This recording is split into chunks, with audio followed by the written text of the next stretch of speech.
இயேசுவின் அன்பு சகோதரமே, மே மாதம் 4ஆம் நாளின்று இயேசுவின் நாமத்தில் உங்களை வாழ்த்துகிறோம். ஆண்டவராகிய இயேசு கிறிஸ்துவின் அருளும் கடவுளின் அன்பும் தூய ஆவியாரின் நட்புறவும் உங்களோடு எந்நாளும் இருந்து பாதுகாப்பதாக. இதோ இன்று நமது தாயாம் திரு அவையோடு இணைந்து நாம் அனைவரும் புனித புளோரியன் என்பவரை நினைவு கூறுகின்றோம். யார் இந்த புளோரியன்? அப்படி என்னதான் செய்துவிட்டார் தனது வாழ்க்கையில்? வாருங்கள் பார்ப்போம்.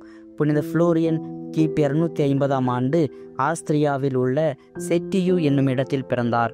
இவர் ரோமை அரசன் டயோக்ளஸின் படைப்பிரிவில் படைத்தளபதியாக பணி செய்து வந்தார்.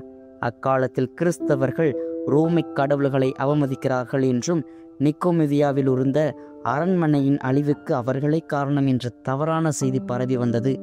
இதை கேள்விப்பட்ட அரசன் டயோக்ளஸின் சினம் கொண்டான். அவன் தன்னுடைய ஆளுநன் அக்குலினுஸை அழைத்து கிறிஸ்தவர்களை கொன்று போடச் சொன்னான். அரசன் விடுத்த ஆணையை அக்குலினுஸ் தனக்கு கீழ் இருந்த படைத்தளபதிகள் வழியாக செயல்படுத்த நினைத்தான். எனவே அவன் படைத்தளபதிகள் யாவரையும் அழைத்து அவர்களிடம் கிறிஸ்தவர்களை கொன்று போடுங்கள் என்று கேட்டுக்கொண்டான். அவனுடைய உத்தரவுக்கு எல்லோரும் கீழ்ப்படிந்து நடந்தார்கள், புளோரியனை தவிர. புளோரியனோ, என்னால் கிறிஸ்தவர்களை எல்லாம் கொன்று போட முடியாது, ஏனெனில் நான் ஒரு உண்மை கிறிஸ்தவன் என்றார். இதை கேட்டு வெகுண்டெழுந்த அக்குலினுஸ் செய்தியை அரசன் டயோக்ளஸிடம் சொல்ல அவனோ புளோரியனை கொன்று போட உத்தரவிட்டான். அக்குலினுஸோ புளோரியனுக்கு ஒரு வாய்ப்பு கொடுத்தார்.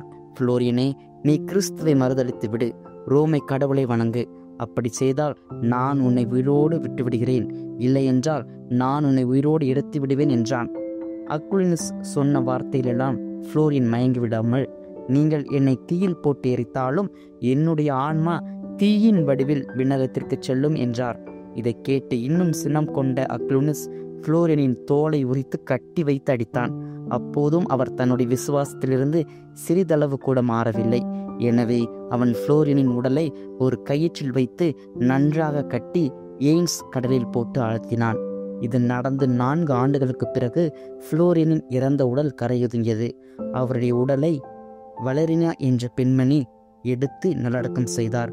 இவ்வாறு தனது நம்பிக்கையில் மிக ஆழமாக நின்று தனது விசுவாசத்தை அறிக்கையிட்ட இப்புனிதரை கொண்டாடும் நாமும் இவரை போல் வாழ இப்புனிதரின் பரிந்துரை ஜெபத்தை நாடி நாள்தோறும் நன்மை செய்வோம், இறையாசீர் பெறுவோம்.